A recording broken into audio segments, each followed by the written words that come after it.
Well, as of yesterday, Australia now has radical new anti-bullying laws in place. A worker who's been bullied at work now has a right to take their claim to the Fair Work Commission, which has been given quite far-reaching powers. Well, here to tell us what these laws mean for Australian workplaces is our regular guest commentator, Joydeep Hor, Managing Principal of Specialist Workplace Relations law firm People+Culture Strategies. Joydeep, good to see you. Tell us, obviously we've been speaking to you a lot about these anti-bullying laws coming into place. Tell us exactly what is the definition of bullying now? Yeah, it's a really important issue to understand because bullying has become a very overused term in the last few years, and certainly as a lawyer working in this area, we've seen an absolute groundswell of complaints of workplace bullying, particularly in the last 2 or 3 years. It is a very subjective notion for a lot of people, but as far as these new laws are concerned, there's a very clear definition.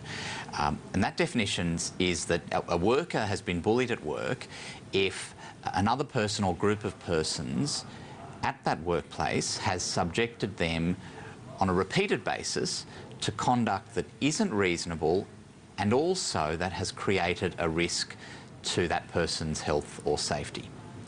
Now, there is still a bit of subjectivity in that in terms of determining what is reasonable versus what is unreasonable conduct, and that in itself is not further defined in these new laws. So one of the questions and challenges for businesses in particular around these new laws is, well, where does performance management sit? What's our ability, what's a manager's ability or a supervisor's ability or a boss's ability to say to someone, look, you're not performing well, if you don't lift your game, there could be some consequences for you, I might have to fire you, I might have to give you a warning or a whole range of other things. What if that person responds to that particular feedback and says, well, I didn't think that was reasonable, that has made me unwell, that's caused me to be stressed and anxious about whether I'm going to keep my job. So they're the kinds of things that are going to play out, and we think play out fairly quickly. There's been a big build-up to these laws which came in yesterday.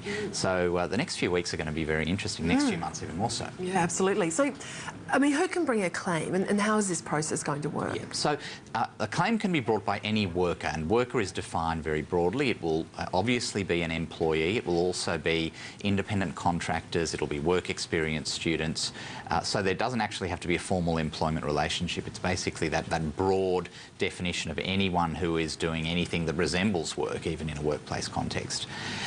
In terms of the process, the person will lodge a claim with the Fair Work Commission, and the Fair Work Commission has an obligation to deal with that within 14 days. Now, we've got some clarity in the last few weeks from the Fair Work Commission that their understanding of what that requires them to do doesn't mean that they have to actually have any kind of hearing in that 14-day period. It might just be an administrative exercise, but something will happen in the first 14 days.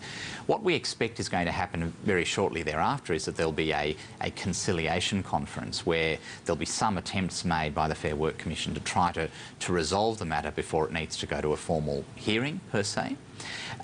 What we also know is that the names of the parties are not going to be published in that first stage, and that's very sensible and very important because there are going to be a number of claims that will be made under these new laws that have questionable merit, and people's reputations and potentially careers and livelihoods could be irrevocably damaged if there's not some steps taken to protect those reputations.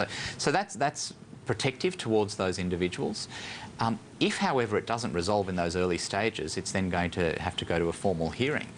And that's going to be a massive distraction for businesses, potentially with orders being made, if the Fair Work Commission finds that there was bullying, that are quite far-reaching and quite unprecedented, because the Fair Work Commission will have the power to make any order that it sees fit to stop the bullying. The only thing the Fair Work Commission can't do is make a monetary order against any individual or against an organisation, but it can do everything else. So it can stop two people from continuing to work together. It can order that someone who has been found to be a bully undergo some kind of training, coaching, behaviour modification or any number of other things. So look, this is quite unprecedented, not just in Australia, but also at a global level. These kinds of laws, so broadly constituted as far as the definition of bullying and the far-reaching powers, are unheard of anywhere in the world. So what can organisations do to prevent a claim? I think the first thing they need to do is build an awareness around what these laws are about, because there's still a lot of organisations who don't think that it has any relevance to them. they do need to understand that bullying is now very squarely on the radar. They must have, and this is an absolute not negotiable, they must have policies within their organisations that make it very clear that the organisation will not stand for bullying. They must be very clear in terms of their education of all of their staff. And similarly, they must have quite well-documented procedures for how someone should deal with an issue if they feel that they have been bullied at work. Because one of the things the Fair Work Commission can do is give a bit of leeway to an employer that has policies and procedures in place, and particularly where an employer has conducted an investigation internally in relation to a particular complaint. So they're the things that are fairly essential. Organisations, though, that are going to be protected from adverse repercussion under these laws are going to be those organisations that are well sophisticated in terms of addressing cultural issues, understanding those personalities within their organisation that could be problem employees for them, working on those individuals in terms of coaching and stylistic improvements and whatever. We're going to see a whole range of behaviours that are going to be scrutinised, and no one really knows exactly how this is going to play out. Myself included, it's all about analysis based on paper so far. The reality will be borne out in the next few weeks. Yeah, and I guess too the number of claims that will be brought as well. I think the estimate is for 3,500 claims in the first year, but I mean, what's your thinking? Do you think there'll be a lot more than that? Yeah, I think that number is significantly understated, and I think the number of complaints will actually be a lot more than that. And the reason I say that is that in my experience and our experience as a firm, we see that floodgates open fairly quickly when it comes to workplace relations matters. There's a lot of emotion and angst that people bring to their work. Understandably, people put a lot of time and energy, and it takes up a big part of people's lives. So the consequences of what happens to someone at work are usually things that a person feels that they want to do something about.